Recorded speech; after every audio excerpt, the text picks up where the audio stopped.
All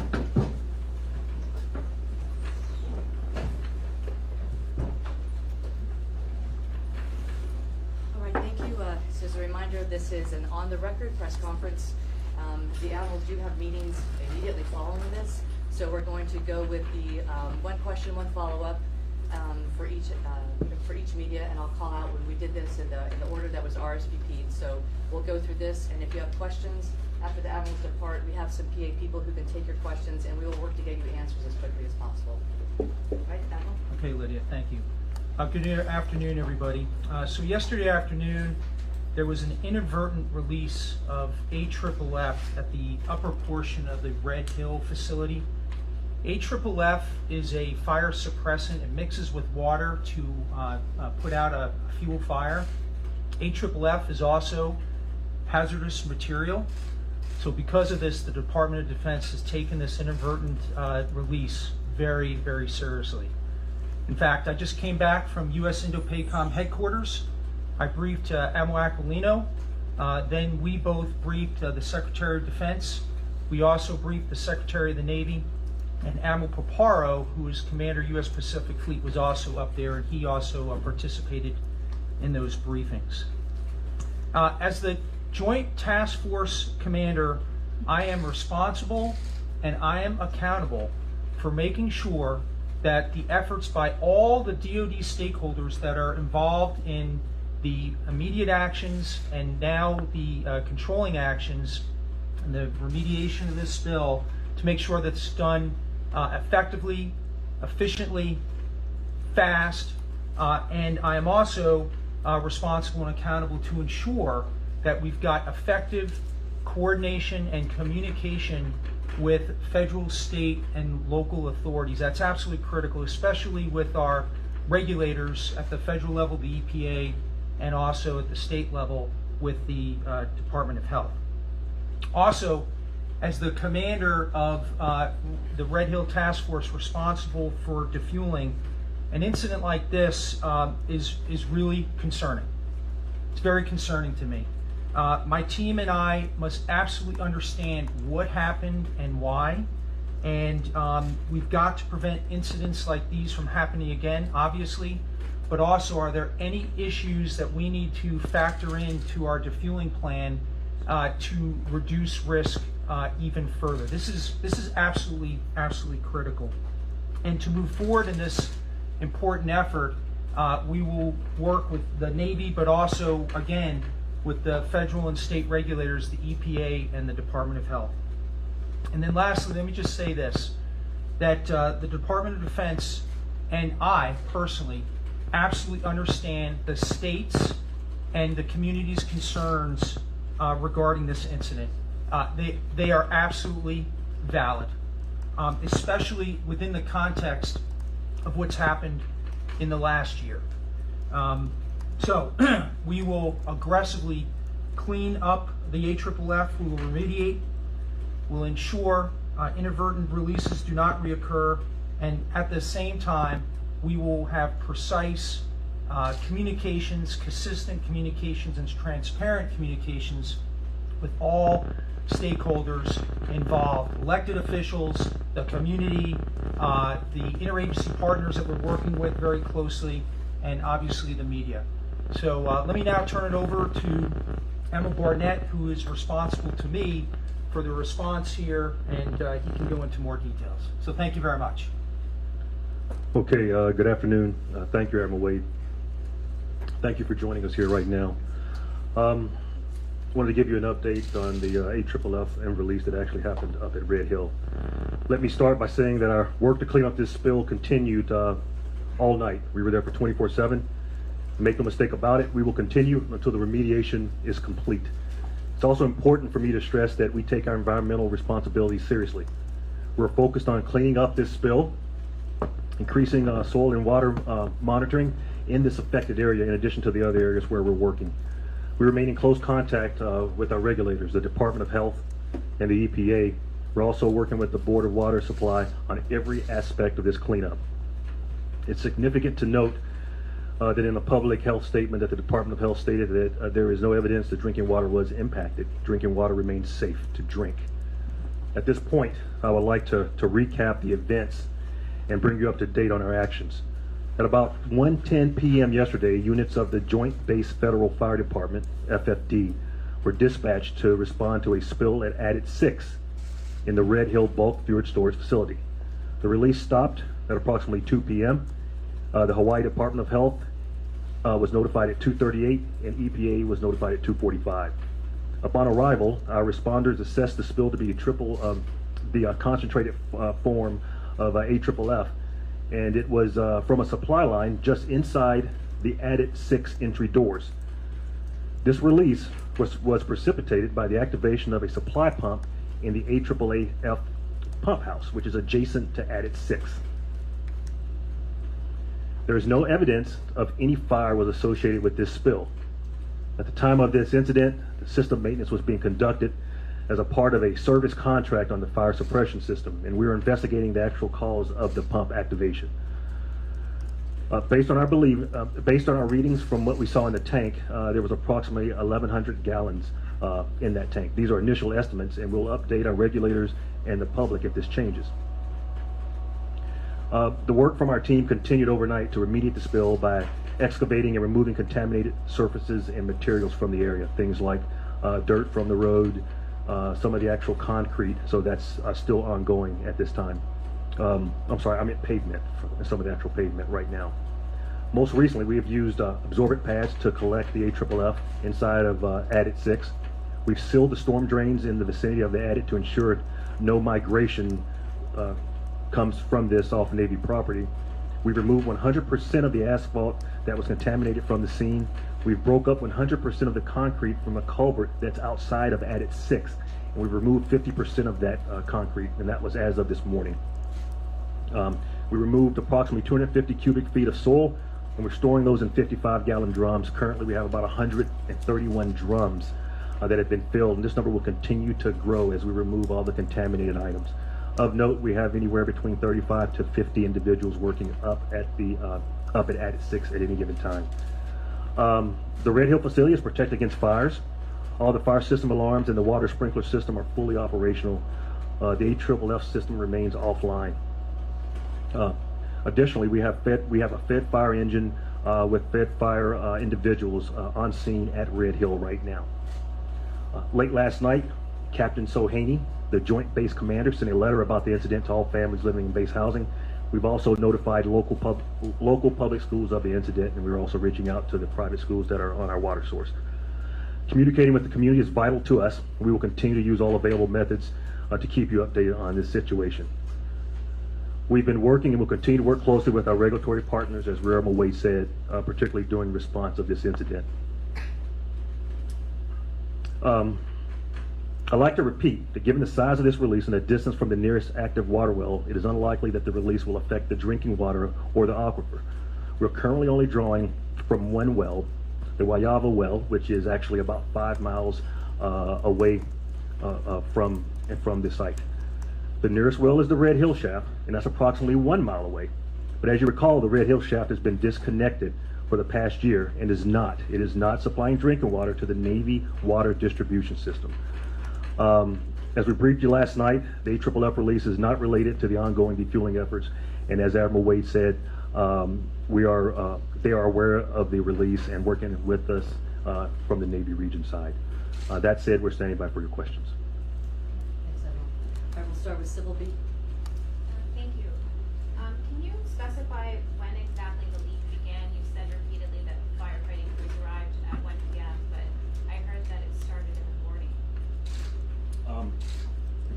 Excuse me, that's a good question. I am unaware of when it actually started. I just do know that when we received the response, that's something that as we investigating this, and we're going to pull that information out.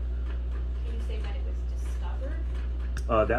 That was I can only say when they responded. I can get that information and get it back to you when. Shortly after 1300. Right, it was around the 1300. Right, a rover. 1 o'clock. Sorry, 1 o'clock. Around 1 o'clock, a rover actually saw that, and that's when we received the call. So we can back that time up and find that information out and get it to you. But you don't know at this time when it began? I don't know at this time. Do you have a follow-up?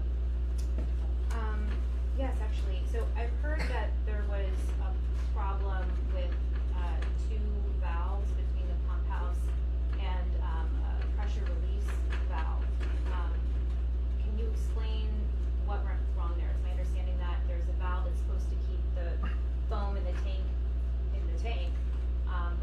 opened and then foam came out of a pressure release valve? Right.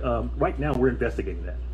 So right now, we are actually digging into that with the engineers and some of the professionals from NAVFAC to find out actually what happened through that process. And once we find that out, we'll be transparent and we'll get that information out. But that is a theory. Yeah, so I think I can tell you what we know, what we don't know. So what we do know is that there was maintenance on the AFFF system. We do know that there was a release of the AFFF concentrate. We don't know why that was released. We also don't know why, if it was released, why that AFFF came out of what appears to be a vent on that line about just right near the tunnel entrance, 40 feet by the tunnel entrance. So that is what the assessment is ongoing right now to understand, why did we get that release, and then why didn't the system operate as designed? So is there a problem with the system?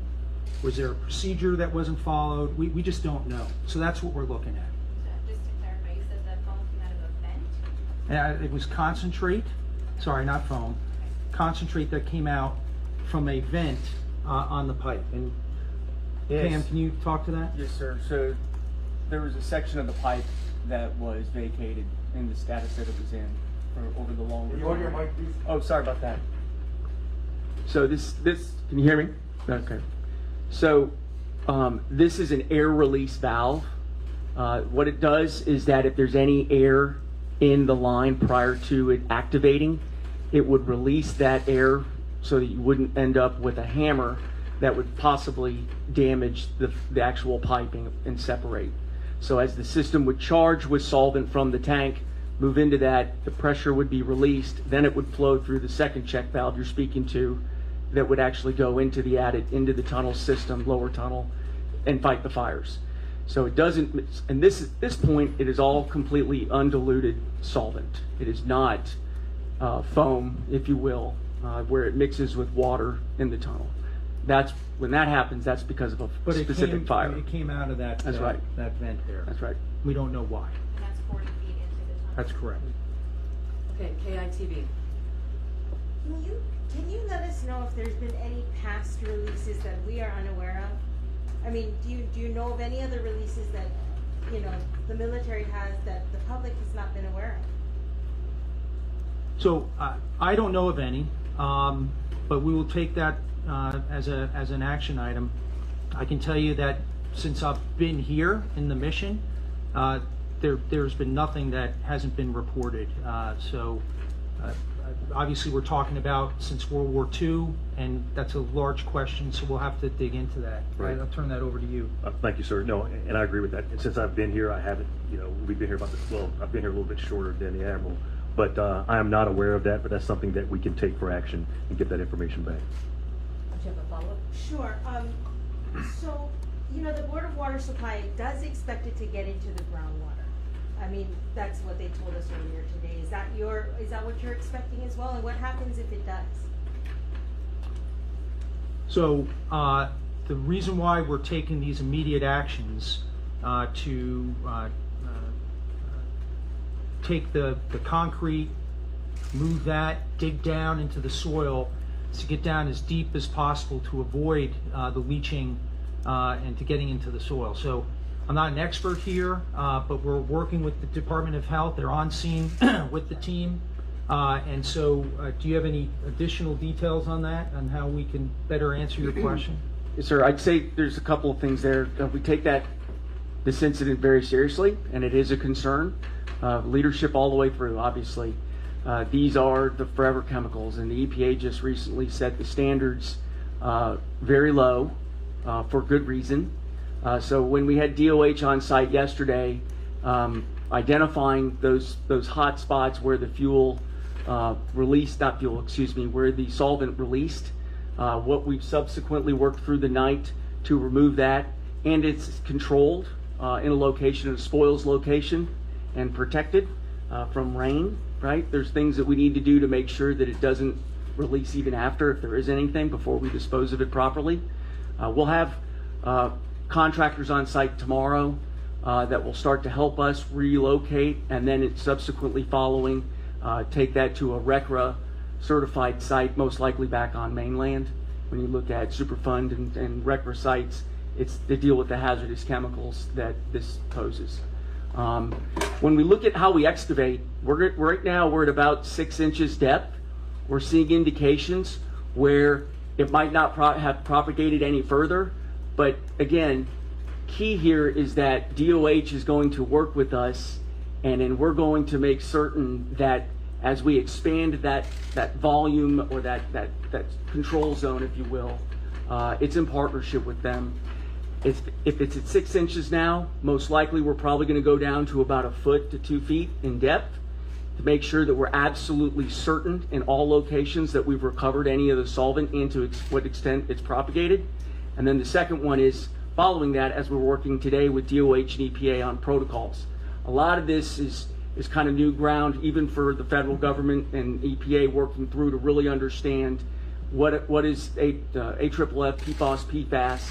How do you test for that with those certified laboratories? Where do you send them to get that back? And that's kind of what we're working on right now. Thank you. Okay, Sergeant Stripes. Hi. Last night you said this was all in a tank. Are there many of these tanks there? Or does this supply this solvent for the entire facility? And if there are other tanks, is anyone looking at them to see if there's a duplicate problem with them? Now, this is the only AFFF tank. Right. One other clarification. The leak from last November, it was a fire suppressant line. Was any of this AFF involved in that, or were they empty of that? It's my understanding that AFFF was not involved in that spill last November. The fuel got into a AFFF recovery line that is empty, and that's how AFFF is recovered if it's discharged in the tunnel. So what happened was fuel got into that AFFF line, and then with the chemical composition of the epoxy, it sagged, and then the contractor's truck hit it, and that led to the spill. Thank you. Yes, sir. KHON. So, the Board of Water Supply is wanting the EPA as well as the Health Department to ask the Navy, or actually demand the Navy, start doing immediate testing on the testing wells for these chemicals. And to do it weekly and to do it as precisely as to the lowest level that you can. Is that something that the Navy can do and is willing to? Why don't you take that since you've seen that letter? I saw the letter in my email. I glanced at it, really didn't get a chance to read it completely yet, but we are committed to working with our regulators, DOH and EPA, on a way ahead on this. So as a matter of fact, we have a meeting scheduled here in the next 35-40 minutes with individuals who you're talking about here, so we can work with them and on a way ahead of what the expectations are. But we will work with our regulators. And but right now, what I'll tell you is that as we've told the families, that the water that is in the system for the Navy, it's coming from an area where the water is safe and it's clean. It's over 5 miles away. So we will continue to work with our regulators. Did you have a follow-up? Yes, please. Is there any reason to believe that it's possible, since there seems to be a lot of unknowns, that it's more than 1,100 gallons? I mean, right now, from what from based on what I saw and what the initial look is, it looks like it's approximately in 1,100. We're still digging into that number, looking at logs, looking at more gauges, but that's the initial take, sir. And we can we can base that on what the level of the tank That's was. correct, sir. Right. That's correct. Right. So the tank had around 1,100 gallons. That tank is now empty. So what we're doing, what you're doing, is we're doing the remediation that we talked about, the soil and the cleanup with the blankets and all that, but also looking into this pipeline to see if there is AFFF concentrate still in that pipeline. So if that is the case, then we'll determine how much is in that pipeline, and then maybe it's not 1,100 gallons. So we've got to figure that calculation out. There was around 1,100 in the tank. It's not there anymore. Is it in the pipeline? And we, subtract that. So we'll figure that out. We'll remain transparent as we understand what those numbers are. It's Do you important. think it's possible to go beyond the more? At this point, I don't. The likelihood As the engineer, That's correct, sir. Okay. I would concur with that. Thanks for the question. All right, Star Advertiser. Was the pipeline in question a PVC pipe or a steel pipe? And if it was PVC, was that a potential factor in the accident? It's a steel pipe. And specifically, what repairs or maintenance was being conducted at the time? I know that a lot of repairs need to be done on the HFS system in order to Right. refuel. So was this part of that? It's kind of a yes. Sorry. It's kind of a yes/no answer, I think, if I get the question correctly. Is that the contractor is an annual contractor. It's a contractor we always have on station that actually does fire protection services for us at Red Hill and around the base. Very, very competent, very qualified. What they were working on at the time was IR sensors and just general So what's testing. IR? Explain what that is. Infrared sensors. So if it detects heat, senses heat, and several of those sensors go off, that would activate the system from the pump house that would actually start to charge and move through. What they were working on at the time was going through the process. We have several different zones in the facility. They were in one of those zones during the time, and they were working on some sensors. And right now we're investigating. Is that possible? We don't know. There's many contributing factors, and that's kind of what we're looking into right now. And we just don't want to say one over the other. Can I just add, just to make it a little bit simpler? It was a Yes, great sir. answer, Sorry. but so what the contractor was working on is called preventative maintenance. Okay, so you've got 104 million gallons of fuel in there. The AFFF is a protection system if you have a fire. So what the maintenance does is to ensure that the system is working properly, so if there is a problem, then it works. And for whatever reason, again, what we know, what we don't know, while they were doing the maintenance, we don't know if it was a contributing factor or not, but we had this incident. And exactly when did that maintenance start? Started yesterday. It was early in the morning. I don't Right. have an exact time on that, but it was in the morning. And can you confidently say that there was no leak of AFFF, when or prior to when the maintenance started? Yeah, we don't have any indication or knowledge of any prior releases. Thank you. Hawaii Public Radio. Hi, I was wondering, so we've talked a little bit about how, we're investigating how this happened, where it all went, sort of the environmental factors of what's going to happen. And I'm just curious, what other things are we investigating and what kind of timeline are we looking at for an investigation? Yeah. So, in fact, that was a discussion I just had with Admiral Aquilino. We want to conduct a rapid investigation here so that we can cull the lessons learned, right, as immediately as possible. We need to understand, why we had the discharge, why the actual system activated. But then there's also an accountability piece and what those legal implications are. So that's also going to be a part of it as well. And I'm also curious, is there more AFFF in Red Hill, like how much is left in the system?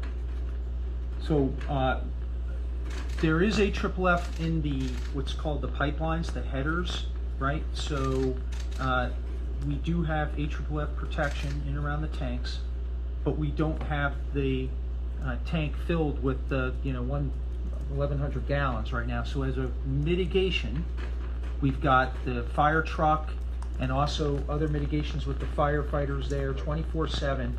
And then I'm working with Admiral Barnett here to look at other risk mitigations to ensure that we're good. And right now all maintenance has stopped, right? Because we just want to understand what the risk is. And I want to be able to get to a point where we have adequate fire protection so that we can continue all the repairs, modifications, and the enhancements that are required per the state emergency order so that we can move forward and keep to our defueling timeline.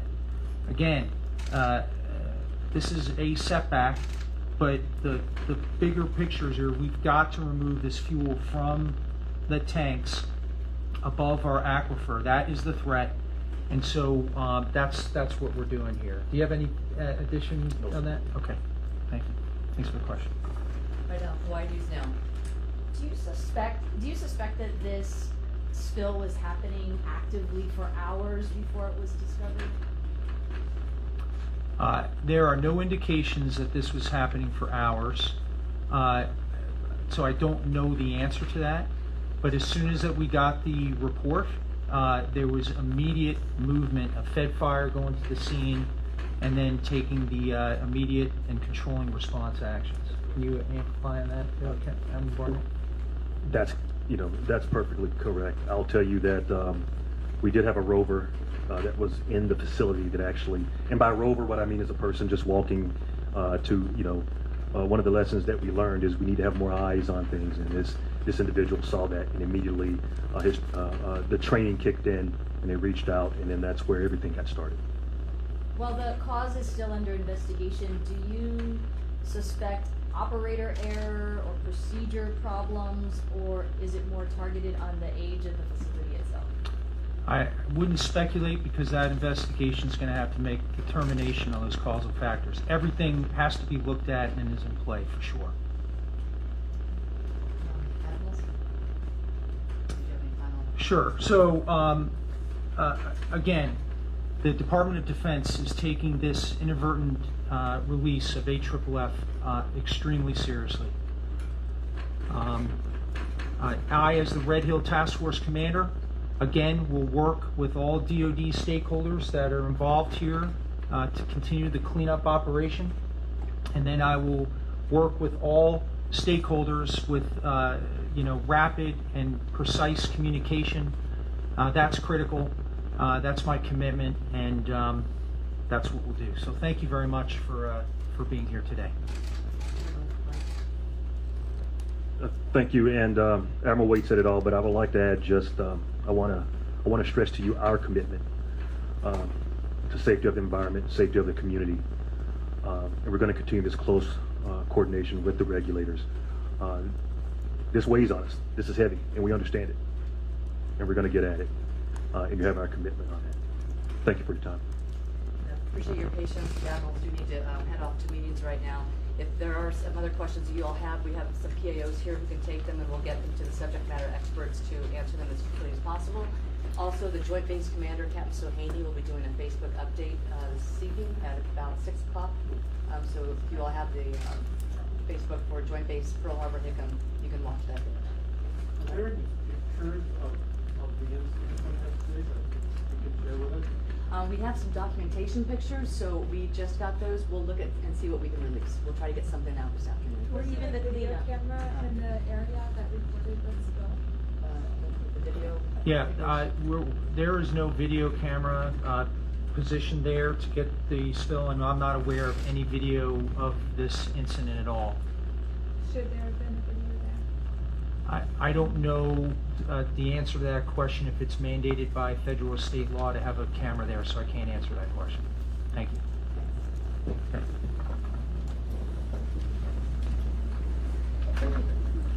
Sir, just one thing, you mentioned the contractor, is that Kim? It is.